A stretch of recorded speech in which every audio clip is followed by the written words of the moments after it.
Welcome to Next on the Tee with Chris Mascaro, the show where you get the inside access to the best minds in the game. Each week, Chris has the privilege of chatting with top instructors, legendary players, course architects, and industry insiders. If you're looking to improve your game, gain a new perspective, or just hear some incredible golf stories, you are indeed in the right place. You see, Chris, let me tell you something, I haven't spoken to a press man in my life that is knowledgeable, seriously, as you are. Never. You do such a great job. It kind of makes me feel good all of a sudden. You do so much for the game. You're so kind to all of us that are out there in the game. You know, we need more people like you in the game of golf. Thank you for pressing play. Now, grab your clubs, step up to the tee, and let's get started. This is Next on the Tee. Hi, folks, and welcome into this week's edition of Next on the Tee, where golf legends live and your game gets better. I'm your host, Chris Mascaro, and like I say all the time, I can't thank you enough for pressing play and coming back and being a part of the show again this week. I've got a wonderful one in store for you, featuring conversations with three very special individuals, starting with one of my favorite women in our game, and that is Eva Rogers. Eva is a Class A teaching professional at one of the all-time great courses, very historic course in our country, Medinah Country Club. You probably know Medinah from the majors that have been played there, like two of Tiger's PGA Championship victories were won there back in 1999 and 2006. There have been 3 U.S. Opens played there in 1949, 75, and 1990, won by Dr. Kerry Middlecoff, Lou Graham, and Hale Irwin, respectively. Our wonderful friend Gary Player won a U.S. Senior Open there in 1988. Plus, Medinah hosted the Ryder Cup back in 2012. We won't discuss the outcome that year. We're not putting any bad juju out in the universe as we look ahead next month to the Ryder Cup coming to Bethpage Black. Along with Medinah's great history, Eva Rogers is there adding to it with an award-winning junior program that she's developed. You'll hear about the unique way she identifies the weaknesses in her junior players' games and the unfortunate ways that some parents kill the spirits of her students by placing expectation and pressure on the kids to play up to the parents' vision, instead of just letting the kids go out there and have fun and enjoy playing the game. Eva has also been named one of the best young teachers in America by Golf Digest, and the reason is going to become very apparent during the course of our conversations. Very excited she's back as part of the show. She joins me here in just a few minutes.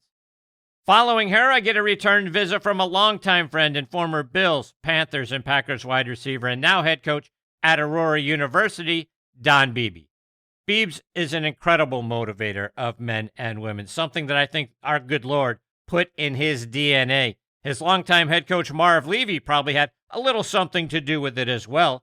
A movie is currently in production about Don's life. It is called Run to Glory. You're going to hear all about that, plus some breaking news that Don shares first on this show. Since Don is back in his hometown of Aurora, which is just outside of Chicago, you're going to hear about his experiences playing over at Medinah, plus a couple of other local courses that he really enjoys. We'll finish up our time together looking ahead to this college football season and get his thoughts on his Aurora Spartans, who got into the D3 playoffs last season and looking to build on that here in 2025. He feels like he's got something special brewing over there, and I'm sure he's right. Then in part two, I hope you'll come back for that, because former Steelers, Panthers, and Jets running back, wide receiver, and special teams player Dwight Stone makes a long overdue return visit to the show. Dwight was with the Steelers the last few years of Chuck Noll's run as head coach and then to start of Bill Cowher's stint. He contrasts both of their head coaching styles, and those guys couldn't have been more different. He shares memories of being in Latrobe for training camp.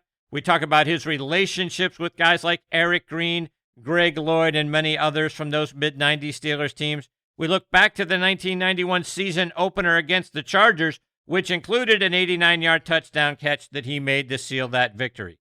He would go on to face the Steelers a few years later as a member of the Jets, playing for Bill Parcells, so you'll hear what that was like for him. And he also co-hosts a celebrity golf tournament that raises money for Tools for School and the Chase Your Marvelous Dream Foundation, so you can hear about that as well. So, folks, it's going to be a fantastic next couple of hours. I know you're really going to enjoy it. So thank you so much, as always, for tuning in and taking the journey with me. Okay, but before we get into this week's show, I want to start off by giving a shout out to our good friends over at the Pittsburgh Tribune-Review. TribLive.com is the leading news website for Western Pennsylvania with news around the clock. Pittsburgh pro sports coverage, a high school sports network, a podcast network, which you can find next on the T on. So go out and bookmark TribLive.com or download the Trip Live app for free and stay up to date with all the news in Western Pennsylvania and this show. I also want to talk about our friends over at the Pittsburgh Brewing Company and Iron City Beer, a brand that I have loved my whole life and started drinking when I was 21 years old, of course. Whether you're a hacker or a scratcher, the secret to a successful day on the links is knowing when it's time to grab an iron, even if that means keeping it in the bag till the 19th hole. If it's been a while since you've reached for Pittsburgh staple beer, it's time to revisit Iron City. Thanks to their incredible new facility in Creighton, the best-tasting Iron City beer ever made is now available at a course near you. Iron City pairs well with any lie and sky and serves as a friendly reminder that there's always next round. Iron City beer, best enjoyed while enjoying life. And folks, this year, get ready to experience the game like you've never experienced it before at the Keep. It's the brand new Bill Bergen and Reese Jones co-designed course up at Macklemore. Nestled high atop Lookout Mountain, the Keep offers breathtaking vistas that are even more spectacular in person than they are in the pictures and the videos. With its challenging layout and awe-inspiring views, every round there is an unforgettable adventure. Whether you're taking on the signature holes or just soaking in the scenery, the Keep is where your best golf meets nature's finest backdrop. So grab your clubs and join us up at Macklemore this year. The Keep is open for preview play and it's waiting for you. But you gotta hurry now because spots and availability are filling up fast. So don't wait.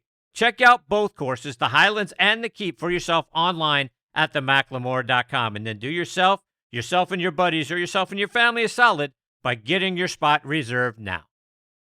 And experience distance and forgiveness all at once with the new QI35 driver from TaylorMade.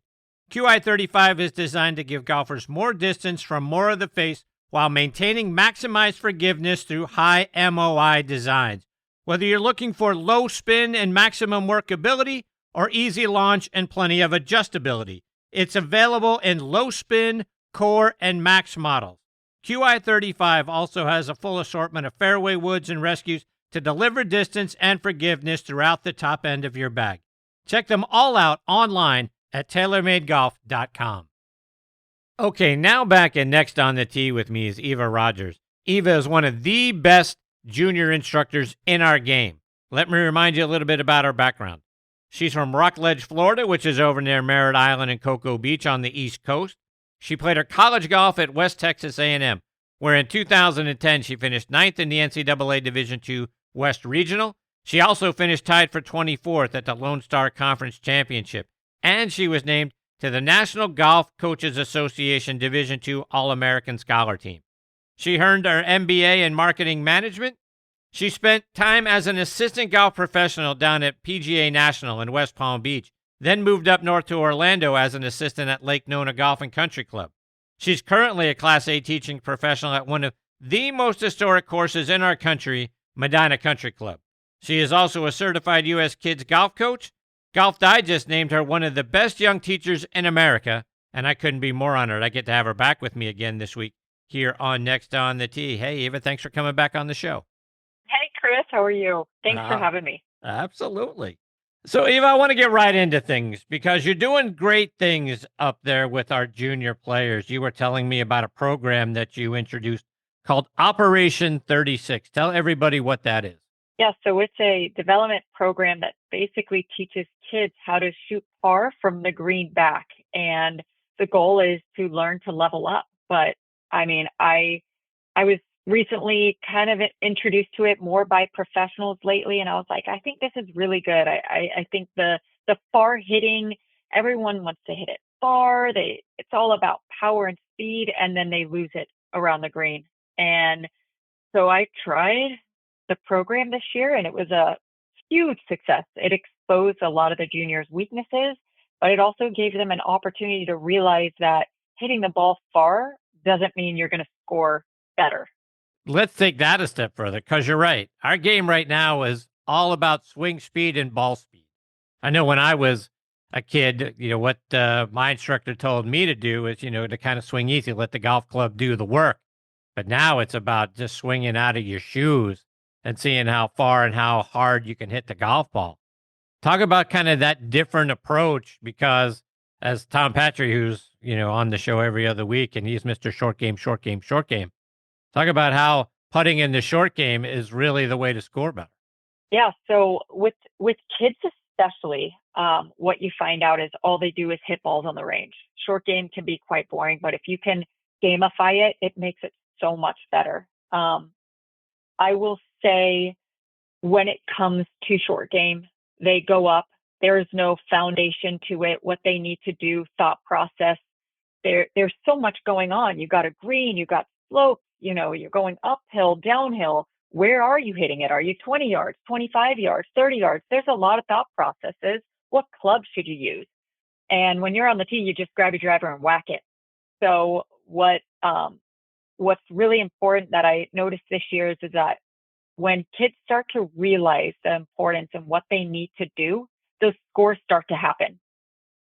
I always tell the kids, I'm like, look, how many times, if you play 9 holes, how many times are you hitting a driver? Let's just say you hit it 7 times. How many times are you putting for 9 holes? If you average 2 putts, that's 18 strokes. So the goal is let's eliminate that majority of the strokes. And I would just say that offering a program or really building the base where you have that opportunity to learn the green and learn 25 yards from the green and 50 yards and 100 yards, your mindset just changes. You become smarter. You understand course management. You become are you more of a field player? Do you become more technical? I mean, that's where you start to learn the most. And I told the kids from day one, they weren't happy. I'll be honest. They were like, oh, we want to play from the backs and, we want to hit driver. And I'm like, shoot par then. Shoot par from 25 yards. Just do it. And then move back. And you start to see these kids get stuck. And I think it's amazing. I think every person should do it and see what happens. So let's get into the detail of that. So when we start about thinking about playing the course backwards, where do you start them from? And then what increments are you looking at to continue to move them further and further back? So what happens is everyone starts at 25 yards from the middle of the green. And from there, all of them start as par 4s. So every single hole is a par 4. Once you get it in, then you can level up and go to 50 yards. From 50 yards, you go to 100. From 100 yards, you'll go to 150. 150, you'll go to 200 yards. And you move back until you decide to be at the tee box you want to be.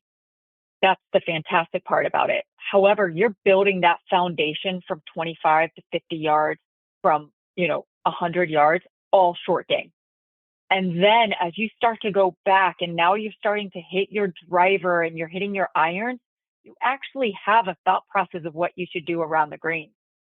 Most of the kids that I see, they set up and they're so frustrated they missed a 3-foot putt. Well, they don't practice enough 3-foot putts, but it's also just really quick. Again, we forget that we still need a score, and scoring comes from those. It could be 6 feet or 10 feet or 20 feet, but people still got it backwards. They think that their scoring comes from hitting the ball 300 yards, but really it's coming from what's within 100. 100%. You were also telling me that this program has brought a lot of families out to play together, which is another wonderful aspect of that. How has that gotten more parents and siblings involved? Oh, well, they're calling each other out a lot more, let me tell you that.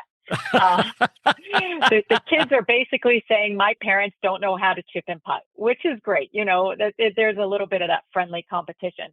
But what it's done, especially with beginners, I've noticed a lot of the moms are going out and doing the program with the kids, and they're actually learning how to play golf, but now they enjoy it because they already struggle a little bit getting off the tee box or that confidence. But now they realize, oh my gosh, I'm not 3-putting anymore. I'm 2-putting. I do know how to chip. I know how to get the ball closer to the hole. But being able to do that with your family and doing it from the same tee box, that's some good competition, because there's adults out there. It took a couple of them 1 or 2 tries from passing 25 yards, and then they started to get that momentum. But doing it with your kids and seeing that excitement when your kids make a par or make a birdie, and even though it's from 25 or 50 yards, a birdie is a birdie. So they're thinking, oh, I made a birdie, and that excitement and joy. I mean, it was such a phenomenal summer to watch everything kind of lay out with this program.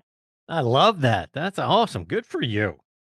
I don't know if you've watched the new series out on Apple TV Stick, but it highlights the things that I think drives more junior players out of the game than anything else, and that is parental or coaches that are putting too much pressure and too many expectations on a young player. So for you as an instructor, how do you handle the overbearing parent, or when you see another coach that is riding a kid too hard? How do you deal with that and get that out of the situation so that the kid can get back to enjoying the game? Yeah. So I'm very fortunate to be at Medinah. The parents are phenomenal, but in my past and seeing things at other facilities, it is quite tough. I have to remind people that their kids are still kids and they are growing.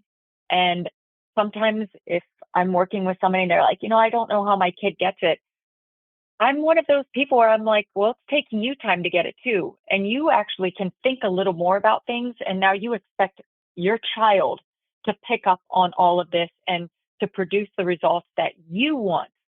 And we have to also understand the intent.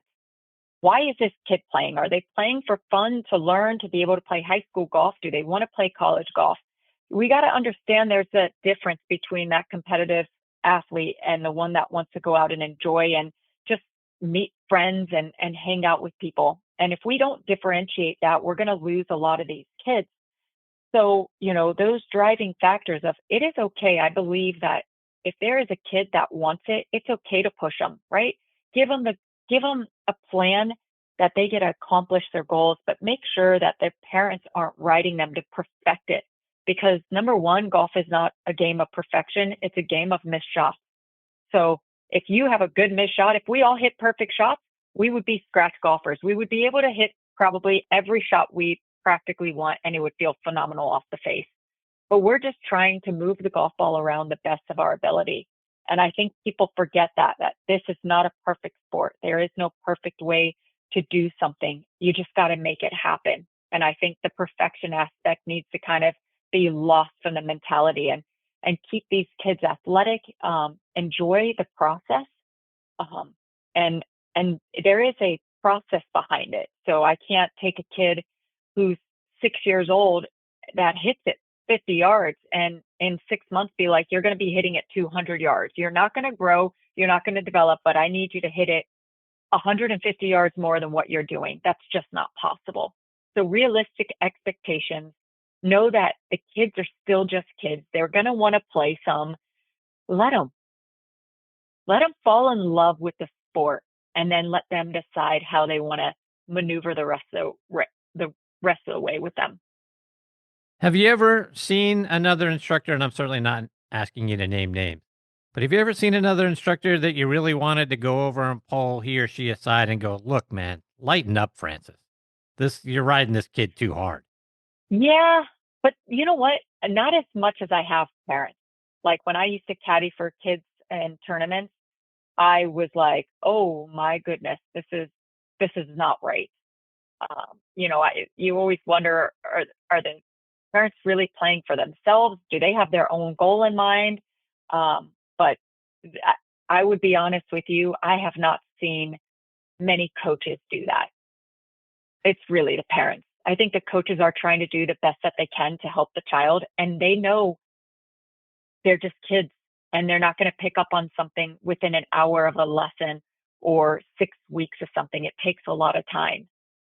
Let's talk about overall accountability, because the game is just that. It's a game. As Mr. Nicholas used to say all the time, whether he won or lost, it's just a game. If a kid says he wants to be really good, like you mentioned a moment ago, whether they want to go on and play in high school, have aspirations to go and play in college and beyond, how do you hold he or she accountable for doing what's necessary to reach that kind of level? while at the same time, working with the parent to help them and their accountability to help support that goal? Oh, Chris, this could be an hour conversation. I'm just going to be completely honest with you. I think if a kid says that they want it, the parents are there to just support it. And the kid doesn't do what they say and they complain about it, I put them in their place. Because I think the worst thing anybody can do is be like, I want it, I want it, I want it. Be upset that they didn't get the outcome that they want and then make it everyone else's problem. I really hold all of my juniors accountable for whatever they want. This isn't my fault. If you didn't practice after a lesson, this is on you. If your parents are like, hey, I'll take you to practice, or let's do this or let's do that, and you decide to go play video games, but then you get upset because you didn't perform well in a tournament, you need to start taking accountability for what you did not prepare for. And I think that's really important because these kids are becoming so competitive, but they're super accountable. They are going out practicing more than there ever was practice before. They're playing all the time. They're traveling all over the country or all over the world in these tournaments. And if there are kids that want it, they have to work harder than they ever thought they would have to work. But looking back at yourself and reflecting on, oh, did I actually prepare myself for this tournament? No. Then you can't be upset with yourself. And that's why, for me, when I go out and play golf, the little that I do now with as much as I teach, I automatically go out and I'm like, okay, I barely practiced. I barely got rounds in. Let's enjoy today. And you played better golf without being angry at yourself for having these high expectations. But everyone thinks if you can hit the ball far, and sometimes you hit it straight, and sometimes you have one good round, that you're making it. And you're not. That's not how it works. You have to grind it out. And you do have to be accountable, Chris. I think it's so important for coaches to make that so clear to their players, that the players that really want it, that's like, what does this look like for you? And how much time are you going to put in? And are you going to be accountable for your practice efforts or little effort that you put in?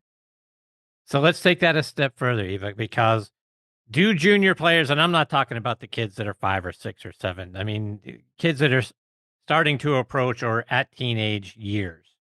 Do they understand what it takes in order to get to the level that they want to? Do they understand the grind? Or is it just, I play my video games and boy, I want to be as good as whatever that player is. And I imagine I should be that good. To your point, I've taken lessons. I should be that good. But do they understand the work that you have to put in when nobody's looking? I'm going to just speak from what I see. No, I don't. And it's one of those things where it's like, when you go and take a lesson and you think, oh, I worked on this, and you worked on it for a week, it doesn't change in a week. And a lot of people jump from one thing to the next to the next. And sometimes it's the most basic things and it's the most boring things. But those things that you build as your strongest foundation, and those boring practices that you went to, and those boring drills that you had to do, if you continuously do that, you're going to start to outperform everyone else, because people run away from boring, right? Or tough or hard or the obstacles. But you need to run into those so you can learn, so you could be better, so you could become resilient. So you know what drive is, so you know what it's like when it's getting tough and you don't give up. That's the mentality you need to be that better player. And so I don't think that those kids, they really know. I mean, don't get me wrong, the kids that do it, they know. But the ones that say it and then they get upset when they're not playing well and they only practice one time in 2 weeks and they're playing an important tournament, no, they don't understand it. They don't. So you touched on something there. You used the word boring, and here's something that is prevalent in our game right this minute. A lot of people are attaching that word to Scotty Scheffler. He's boring. He's boring, all right. He's driving the ball down the middle. He's hitting fairway shots, that are coming up 10 feet from the hole, and he's making putts. I mean, people talk about boring because he's not, to me, like Tiger. He's not driving the ball all over the planet, but coming up with a miraculous shot and still making par or birdie. He's boring because he's hitting the shots he's supposed to hit, and he's making birdies and he's winning. I think, the hours and hours that he puts in to become boring out on the golf course is, I think, something that you're kind of alluding to there, right? I mean, is it the most exciting thing in the world to be out there for an hour or two hitting 10-foot putts and making those and ingraining that stroke and doing that over and over again? Probably not. But it sure is exciting when you make it on the golf course in a tournament and that putt goes in. All those boring, quote unquote, hours that you put in on the practice green suddenly turn into exciting outcomes. I think that's not what people aren't seeing. Absolutely. Absolutely. And to be quite honest with you, I'm pretty sure if everyone else who said it was boring, if they were in his shoes, they definitely would not say that. Yeah, agreed. They would be like, oh, this is fantastic. But maybe it's not what they want to see on TV. But I think it's just a bunch of talk, because I think what he's capable of doing is the most phenomenal thing, and doing it week after week or month after month. I mean, he is just unstoppable. And I don't know. I don't find that boring at all. I find that like a superpower. Indeed. I love that. One of the other things that you talked about a moment ago is negativity. And I think, obviously the golf course is the place that there is more negative self-talk than probably any place on the planet, especially when kids start to get frustrated. I imagine they get down on themselves, their tempers start to flare up and that sort of thing. How do you rein junior players back in, get them out of the negative self-talk and the whatever tantrum they might throw out on the golf course, slamming a golf club? We see too much of that on the PGA Tour lately, by the way. But how do you rein them back in and get them back in the right frame of mind to get back on track and play well? I think the most important part is making sure that everyone a part of the child's team, for instance, let's say we're talking about children on the golf course, the parents have to be consistent as well, and myself and anybody that they're around. And I'll say the reason why that's important to kind of have the whole team on the same page is, let's just say the child is with me or I see this.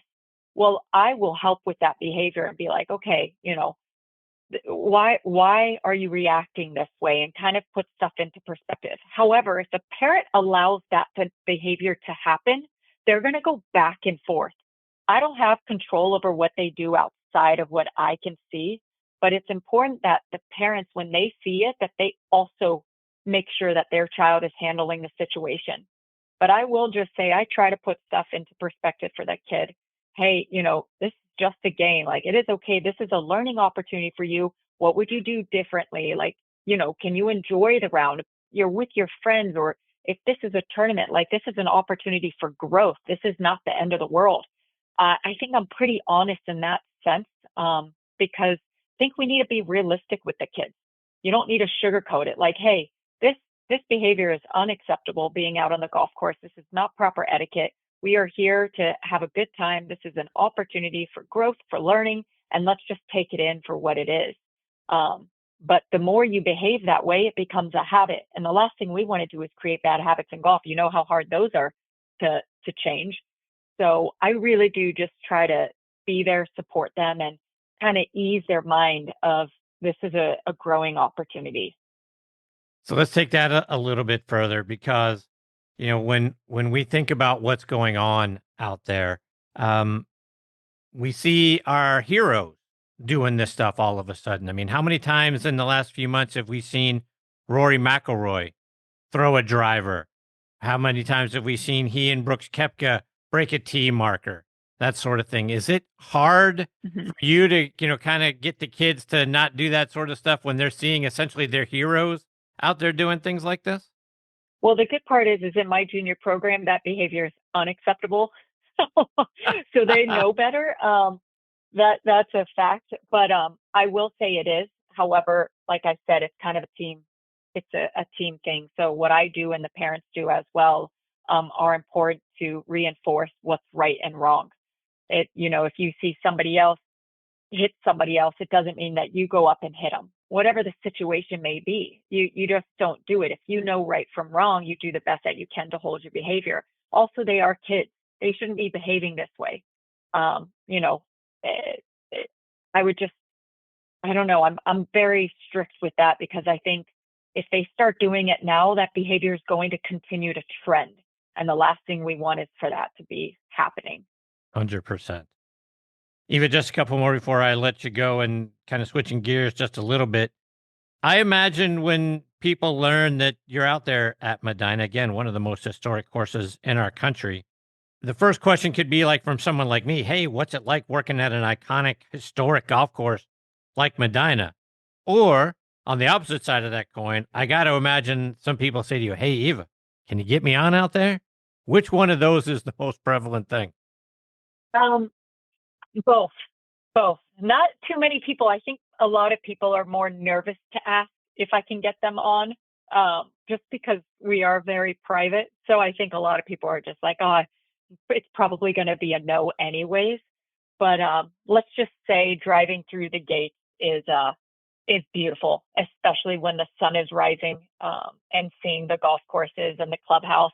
It is definitely a sight to see every morning, and definitely so happy to come here every day and teach this membership. It's a phenomenal membership, and I couldn't be more happy where I am. When Golf Digest named you one of the best young teachers in America, what was that like when you got that call? Well, that was really nice. It was nice. I've been working really hard, and it's nice to be acknowledged for the work. It's a grind out here. It's a factory teaching out here. Everyone wants lessons.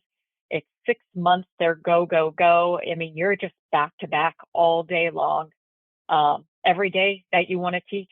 And so it was nice to kind of see and be recognized for the work I've been putting in here, but also in the past, and what I continue to do. Before I let you go, remind our listeners again, how can they reach out to you? How can they follow you, whether they're doing it online or it's on social media? Sure. My Instagram handle is Eva Rogers __ golf, or you can reach me at my email, which is erogers@medinahcc.org. Well, Eva, I can't thank you enough for taking time out of your busy schedule to come back and be a part of the show. This is the fourth time I've had the privilege of spending some time with you, and each and every time it's not only an honor, but I also learn an awful lot, and I really become more and more appreciative of the great things that you're doing out there for our junior golfers. There's certainly a reason why you were named one of the best young teachers in America, and I think it comes shining through each time I have an opportunity to spend some time with you. I hope I get this privilege with you again soon. Oh, absolutely, Chris. It's truly a pleasure to be on this call with you. Thank you so much. Absolutely. Take care, Eva. All the best to you and your family. We'll catch up soon. Thanks. That is the great Eva Rogers, folks. And again, like she said, Eva Rogers _golf is where you can find her on Instagram. And like I mentioned, and I think for sure it came shining through during the course of this conversation, one of the best young teachers in America. You just don't get that by accident. You get it by doing, like she said, putting in the work. We talked about the kids putting in the work to become the junior golfers that they are dreaming of becoming, whether that's in high school, college, or beyond that. Well, Eva's put in the work to develop these programs that are teaching these kids how to get there.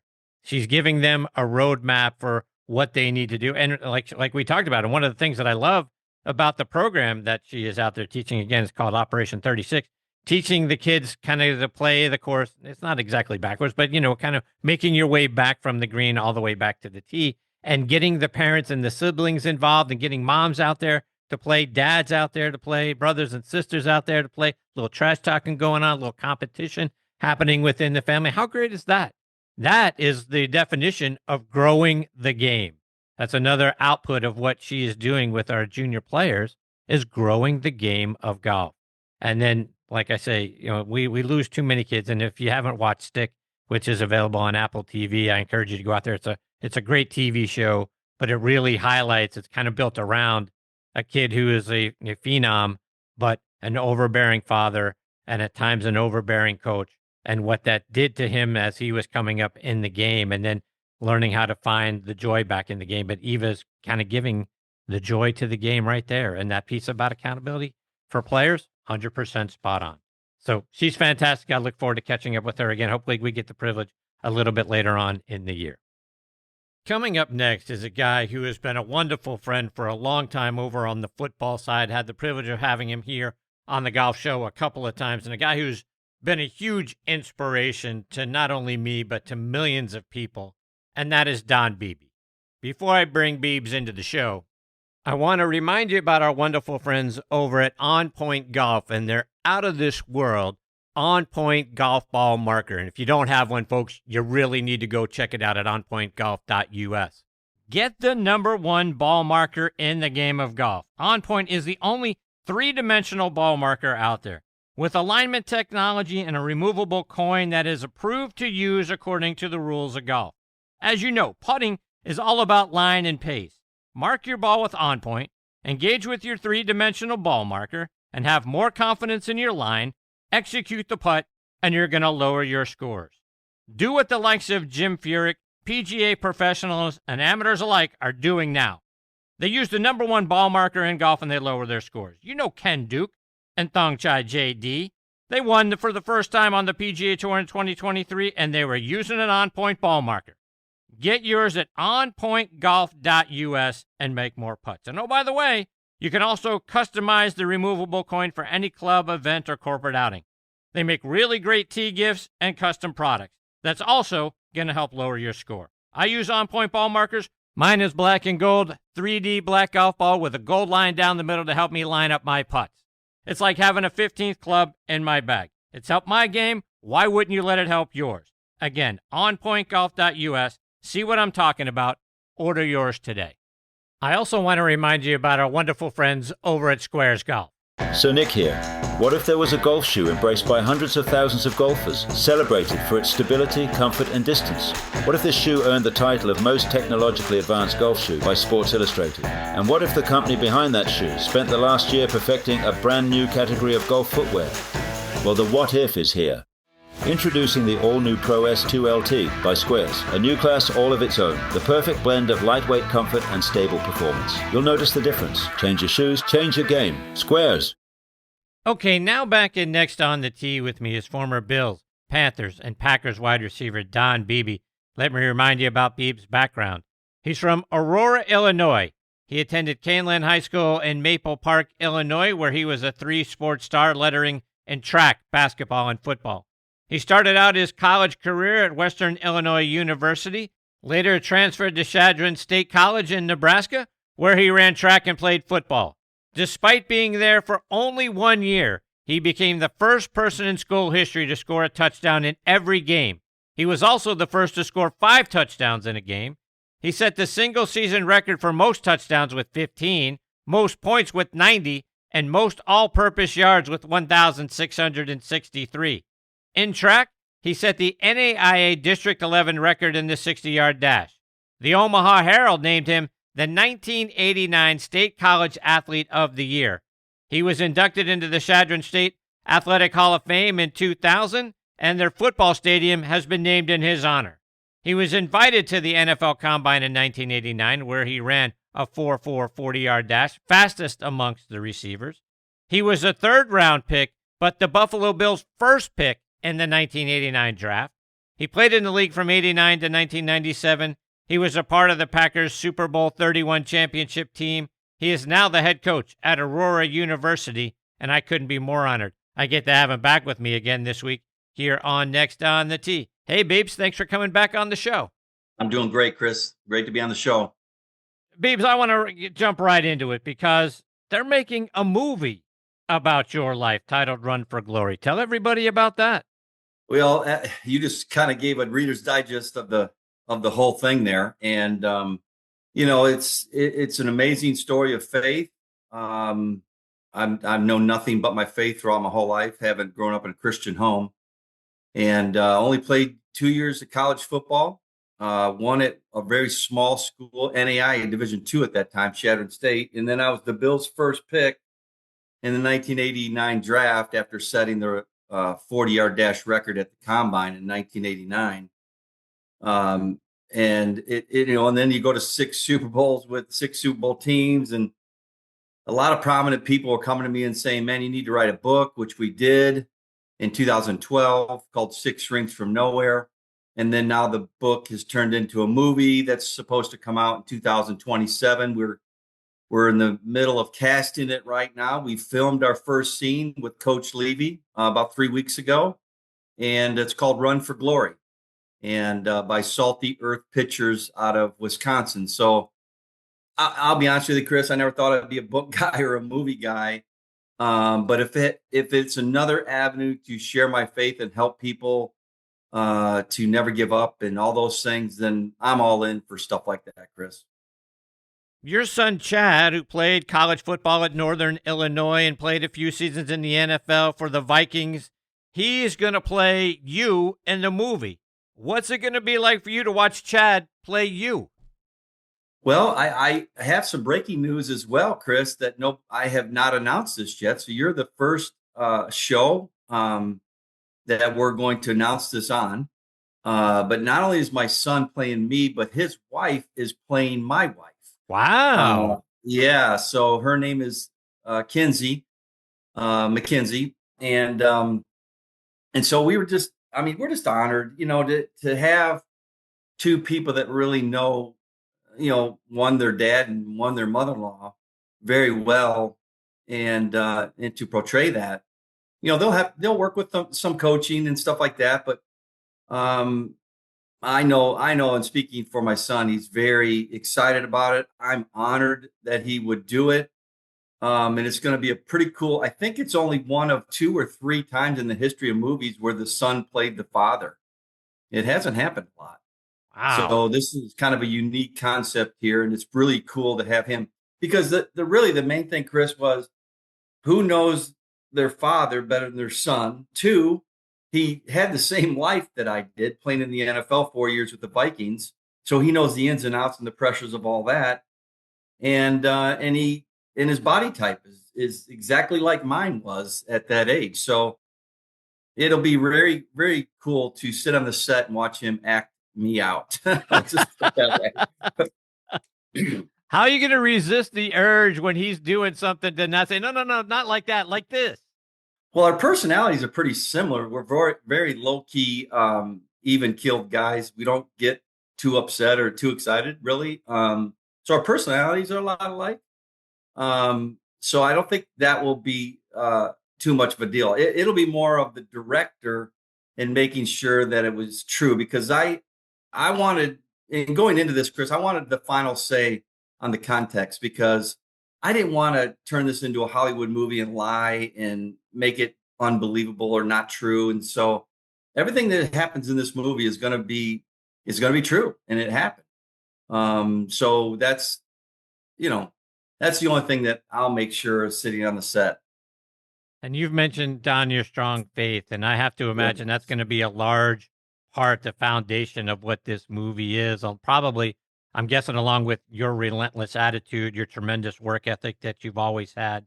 But what are the main things that you're hoping that eventually, once the movie is out there and we watch it, that we take away from it? Great question, Chris. Listen, one thing I've learned in my life, especially in the last 10 to maybe 15 years or so, as you get older, and I'm 60 now, I just want to impact people. My life, I knew, was given to me by the Lord. The story was given to me. It should have never happened. I came from nowhere, and I've never wanted to be a person to take the glory, I guess. So I told them at the very first meeting with the producers, I said, if this has anything to do with Hollywoodizing this movie and making a ton of money and all those things, I said, I'll be honest with you guys, I got better things I could do in life.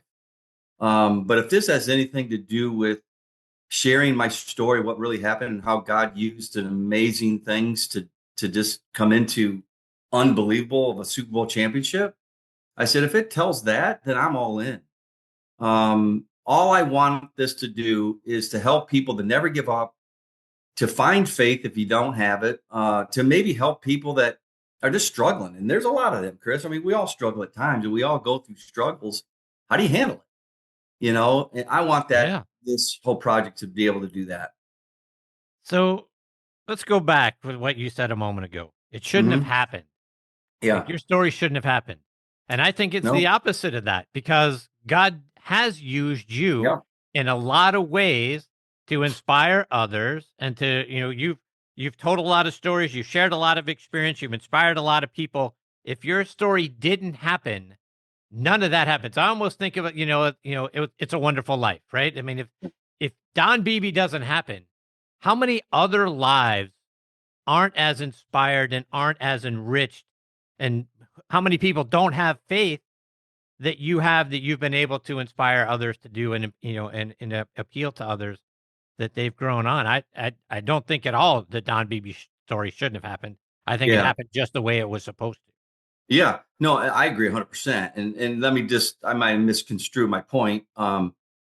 Really, my point was, from a worldly perspective, it should have never happened. From a godly perspective, anything can happen. And I'm a living example of that. So, it's just, how many, the thing is this, I mean, you look at the story and how many people can say they only played 2 years of college football, one at a NAI Division II school, and then you're a first pick of an NFL team. That's crazy. Some of the things that happened in the story, which you'll see in the movie and in the book, but, just I'll give you one thing. When I went to Western the first time in 1983, I left after fall camp. I worked construction for 3 years, not even going to school. Well, Western Illinois doesn't call me the first year to come back. They don't call me the second year to come back. They call me 3 years later. Now, I'm a college recruiter. As you said, I'm a head football coach at Royal University. If a kid comes to my camp for 2 weeks and then he leaves, I won't even know his name in a month or two, let alone call him back 3 years later.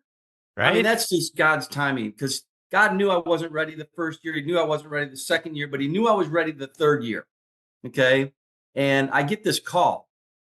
I mean, just completely out of the blue. That stuff like that doesn't happen. So, and there's several other things. I mean, going to the combine, you mentioned the combine. Actually, the time that I ran at that combine, Chris, was a 4.25. Nobody knew it, because if you remember, back in 1989, the media couldn't get in that dome. Now it's a free for all. Everybody can get in that dome. Parents can get in the dome to watch the combine. It's nationally televised. You can see every minute of it. Not in 1989. Okay, they didn't cover it much. No media could get in the dome, so nobody knew what was really run. They printed it on the ESPN that night at a 4.4, I think a 4.39. Yes, it wasn't the fastest of the wideouts, but come to find out, and I didn't find this out, Chris, until 2003, from Bill Polian, who was now the general manager of the Indianapolis Colts. He drafted me when he was with the Bills, but he was one of the guys that started the combine. And Tony Dungy was sitting there as well. And he looked over at me and he goes, "Hey, Beebs, you still hold the record." I said, "Hold the record?" I said, "What are you talking about?" Yeah, he said, "You and Deion Sanders ran a 4.25 in 1989. And that record had stood then, I think it stood for 19 years until Chris Johnson in 2006 or 7 broke it. Now, I don't say it to brag, Chris. I say that because that's another miracle. I mean, think about that. That's just crazy. That guy, and not only, this is what's really cool about this, Chris. I didn't have an agent. I didn't have running shoes. All I had was my old ASIC fishing shoes from high school. Wow. And the right sole of that shoe was half unglued. So when I ran, my shoe flopped the whole way. Oh my! And that's the honest truth. Wow. That's the honest truth. So, that's why things like the movie and the book have come out, because it's just a miracle. It's funny. 3 years into my time with Buffalo, Charlie Joyner became the wideout coach. And this is 3 years later after the combine. First thing out of his mouth, "Beebe, come here." I said, "Yeah, hey, how you doing, Charlie?" And he goes, "What was that flipping noise at the combine in 1989? First question. Yeah. Wow.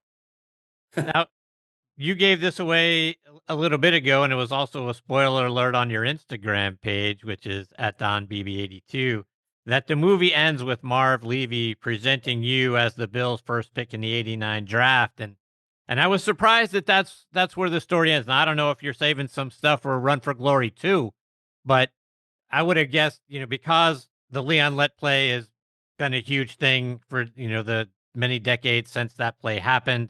You go on to be the guy that actually gets the Super Bowl ring out of all the guys on those Buffalo Bills teams. You're the guy that gets a Super Bowl ring with the Packers.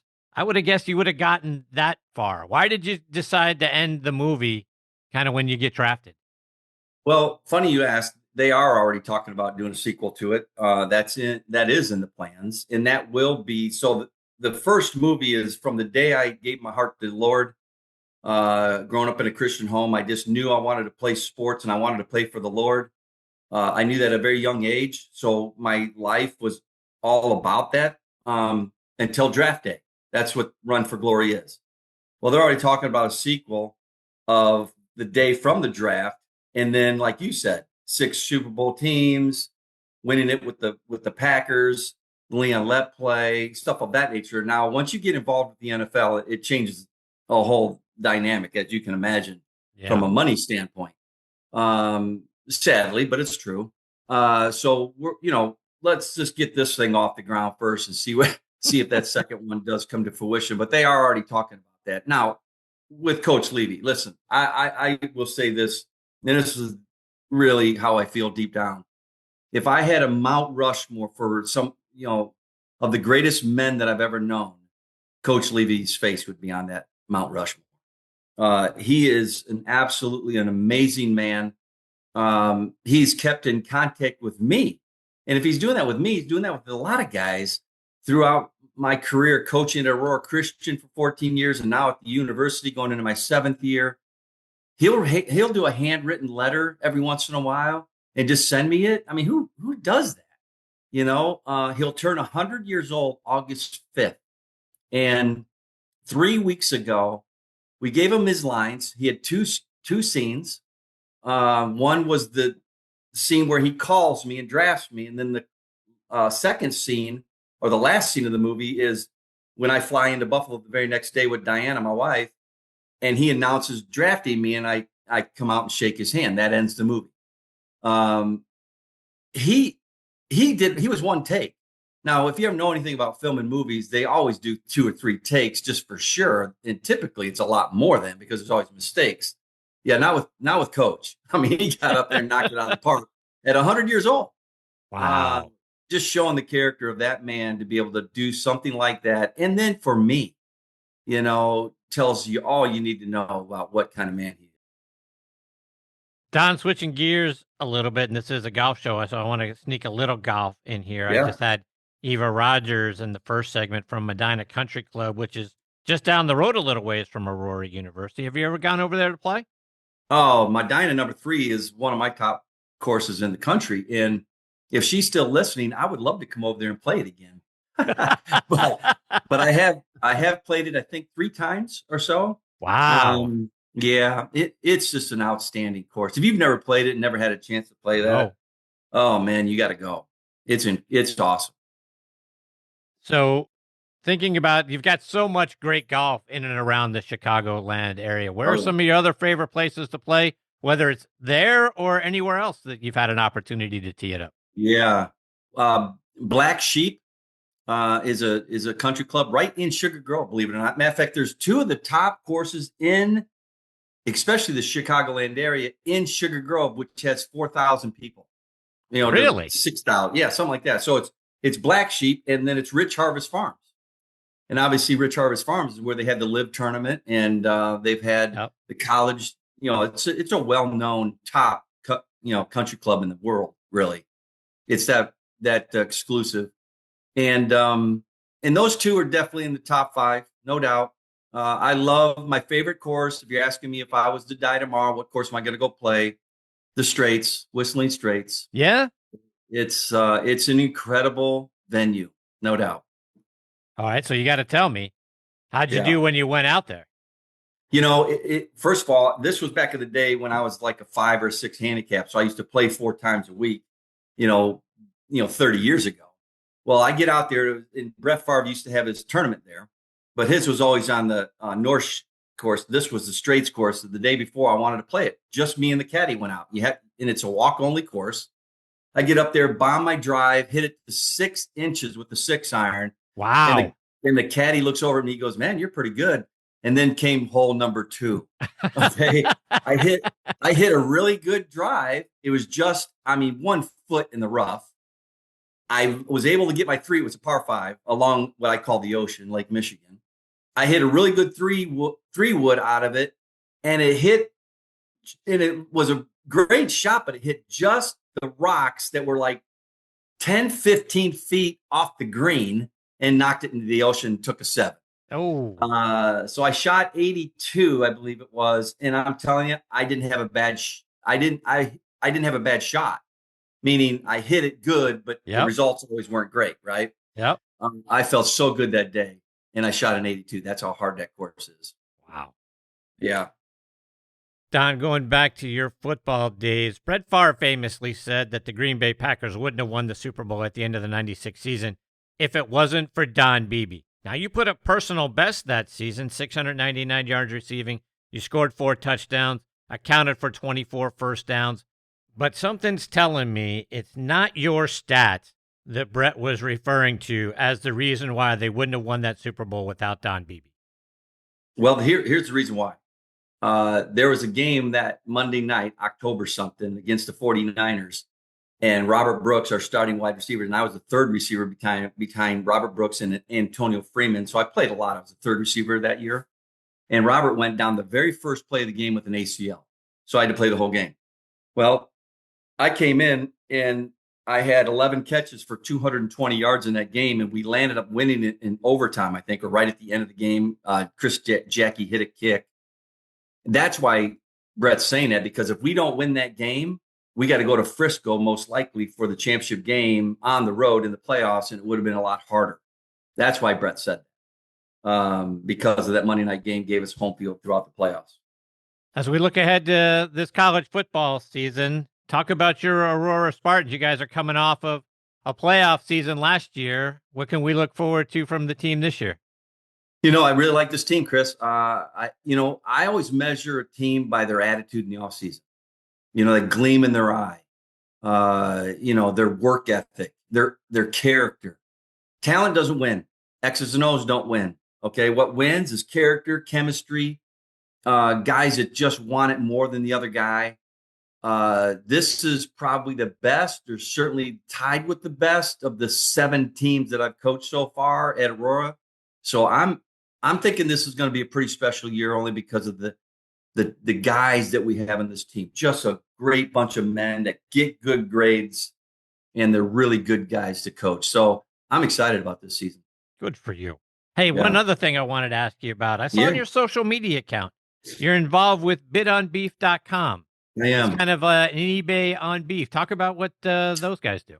Yeah, Chris, so I about 16 months ago now, I got a CT scan on the arteries going to the heart, and it wasn't great. Got home that night with my wife on the couch. She got a little emotional. She says, I can't do this without you. Just so you know, I've known my wife since kindergarten. 55 years. Yeah, 55 years we've known each other, and we've been married 37. And so, I said, babe, whatever we got to do. Now, we do know from being an athlete that what you eat matters. So we did a deep dive into, what should we be eating? Well, I'm not going to make this a long story and really bash a lot of things, but Big Pharma's been lying to us, Chris, for years. They want to keep us on drugs and pills and stuff, all this stuff. And you know what?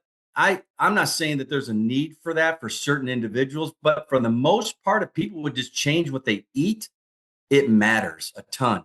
For example, let's just use myself. 16 months ago, I had gout really bad to the point that I couldn't even have my bed sheets, just the sheet on my toes at night. I had to sleep with my feet outside my sheets. That's Same how here, bad.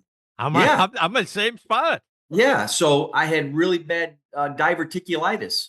I had arthritis where I couldn't take walks with my wife, and she likes to walk. Well, here we are 16 months later. I haven't had one episode, Chris, in about 15 and a half months of any of those 3. No more gout, no more diverticulitis, and no more arthritis. Gone. We take walks every day almost. Okay.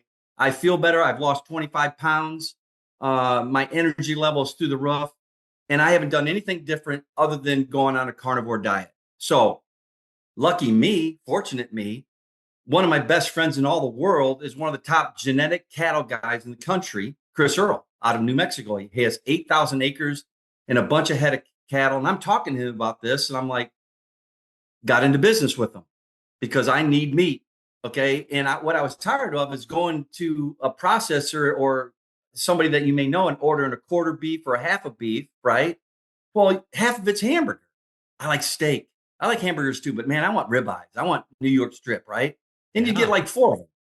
So we came up with this concept of bid on beef. Some other people out of Texas and stuff that we start doing this. And I have a company called All American Angus Beef, but I'm also involved in bid on beef. And it's an auction block. It's the only one in the world that you can go to an auction, bid on what you want. If you want ribeyes and all ribeyes, then that's what you get. And you bid on it. If you want hamburgers, bid on it. Ribs, bid on it. But it's all beef, Angus beef. Okay. You can get some Wagyu as well. So it's just a great concept. It goes straight from the ranch to your house, to your plate. Okay. So that means it's grass fed. Okay. And Chris controls all the genetics. So he knows where this meat's coming from. Well, that was right up my alley. And so that's what I am. I'm a carnivore eater. I'll never change from it because why would I? I feel great. And it's all because of the food that I've been eating. Oh, I got to find out more about that. I'll be texting you after the show. But sure. My goodness, I'm in the same spot. My left toe hurts so bad from gout, and walking is painful. So I gotta get on what you're doing. Yep. We'll talk later. Beebs, before I let you go, remind our listeners, how can they stay up to date with all the great things that you're out there doing, whether they're following you online or it's on social media? Yep. DonBeebe.com. That's it. I actually I've just written in the last 6 months to 8 months, 2 devotional books. One's called Never Give Up, on things that have happened to me in my life. And I wrote a devotional on it. And then In His Image, the Father's devotional. And all that can be found on, DonBeebe.com. Beebs, you're fantastic, my friend. I can't thank you enough for coming and being a part of the show. This is the 8th time that I've had the privilege of sitting down with you, and each and every time it's inspirational. I learn a lot, and I feel, one of the great things about you, and I've only had this with one other guest in the history of doing both shows that I do, you feel something spiritual and you feel something uplifting every single time that I'm virtually in your presence. And I feel better about myself when I'm talking to you, and then once the conversation is over, it lingers for a long time, and I can't thank you enough for that. Well, that's Christ in me, Chris. So I appreciate that. And it's always a joy talking with you as well. Anytime. Don, take care, my friend. All the best to you and your family. Look forward to catching up with you again soon. Thank you, Chris. See you, Beebs. Bye-bye. That's the great Don Beebe, folks. DonBeebe.com is where you can find him online. In the devotional book, it's a wonderful daily thing. I can't recommend that thing enough. I keep it right next to me, and I read that every single morning, along with other devotionals. It's just a part of my morning routine. It's the right way to get your day started. And Don is just an unbelievable individual. I cannot wait for this movie to come out, and I can't wait to see Chad and his wife Mackenzie playing Don and his wife. That's going to be a heck of a lot of fun. And then as we look ahead to the college football season, Aurora has been unbelievable, folks, over the last several years since Don has built up that program, gotten them into the playoffs. And I expect, based on what he just said, that this is going to be another playoff run this season. So I'm excited about watching them there as well. All right, my friends, it is time for me to put a bow on part 1 of this week's show. My sincere thanks again to Eva Rogers and Don Beebe for making this part of the show so much fun. Both of those folks are outstanding human beings. Eva Rogers, you cannot put a list of the great women in the game of golf without putting Eva Rogers on that list, doing outstanding things with her junior players. There's a reason why she has been named one of the best young teachers in America, and you heard that in the first segment. Don Beebe inspiring millions across the world with his career and the things that he has done and now with his players there at Aurora University.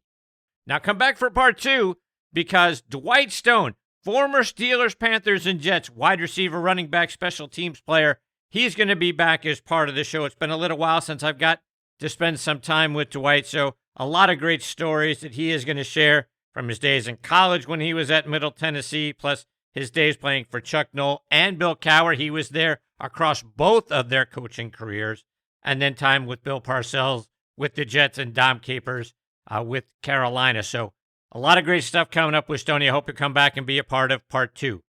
Folks, I can't thank you enough for continuing to make Next on the Tee a part of your weekly golf content. You guys are the greatest supporters ever in the history of podcasts. I appreciate each and every one of you so very much. Until next time, hit 'em straight, my friends.